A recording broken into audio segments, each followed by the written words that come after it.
हाय students, आज आपण methods of costing शिकणार आहोत. तर पहिल्यांदा आपण मेथड्स ऑफ कॉस्टिंगचं मीनिंग बघणार आहोत. Meaning of methods of costing. Methods of costing refer to the techniques और procedures use to calculate the cost of producing goods और providing services.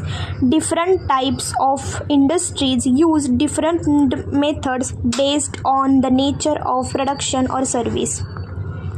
In simple words, it is the way in which costs are collected, recorded, and calculated for a particular product, service, job, batch or process. Methods of costing म्हणजे काय तर ज्या techniques आणि procedures असतात cost find out करायच्या त्यालाच आपण methods असं म्हणतो. तर त्या वेगवेगळ्या डिपार्टमेंटनुसार त्या वेगवेगळ्या असू शकतात. म्हणजे थोडक्यात या टेक्निक्स और प्रोसिजर्स म्हणजेच मेथड्स ऑफ कॉस्टिंग आहेत.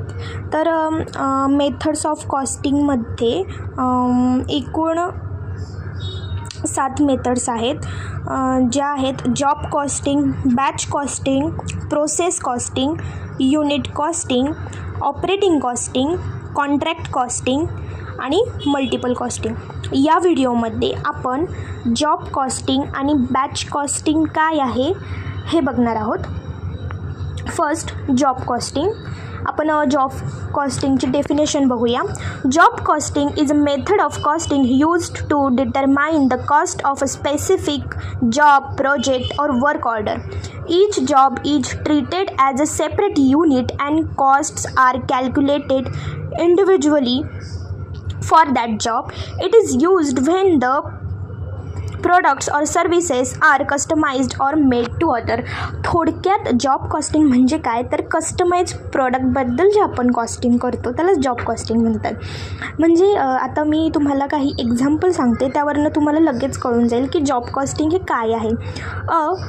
Furniture company making custom design sofas for individual customers. Okay, तर एक कंपनी आहे जी सोफा डिझाईन करून देणार आहे कन्झ्युमरच्या रिक्वायरमेंटनुसार.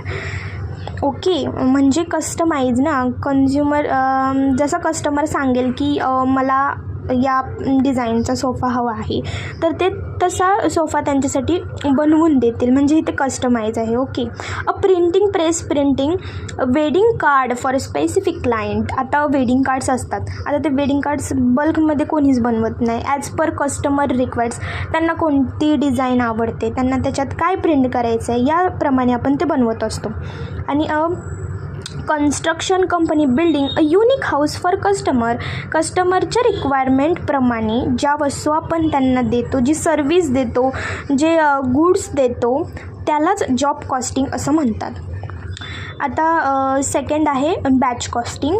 त्याची आपण डेफिनेशन बघूया. Batch costing is a method of costing used when a similar item are produced in batches or groups. The total cost of the batch is calculated and then the cost per unit is found by dividing the total batch cost by the number of units produced. It is used when goods are manufactured in fixed lot or batches. Batch costing हे याचं production आहे ते mass production असतं, ते बॅचेसनुसार बनतं. आता मी तुम्हाला example सांगणार आहे, त्यावर तुम्हाला लगेच कळून जाईल. अ biscuit company producing 1000 packets of chocolate biscuits in 1 batch. Manufacturing जिथे होतं तिथे एक एक प्रोडक्ट बनवत बसत नाही. एक एक प्रोडक्ट बनवलं तर ते खूप टाईम कन्झ्युमिंग आहे, म्हणून एक बॅच वाईज ते प्रोडक्ट बनवत असतात. म्हणजे एका बॅचमध्ये समजा बिस्किटचं इथं उदाहरण दिलं की 1000 बिस्किट एका बॅचमध्ये बनवलेले आहेत, दुसऱ्या बॅचमध्ये परत 1000 युनिट्स बनवतील. तर बॅच वाईज जे प्रोडक्शन असतं म्हणजे एक पर्टिक्युलर इंडिव्हिज्युअलसाठी आपण एक प्रोडक्ट तर त्याच्यात बनवत नाही, ते बॅचेसनुसार बनवतो. A garment factory teaching to 200 shirts of the same size and design each a batch.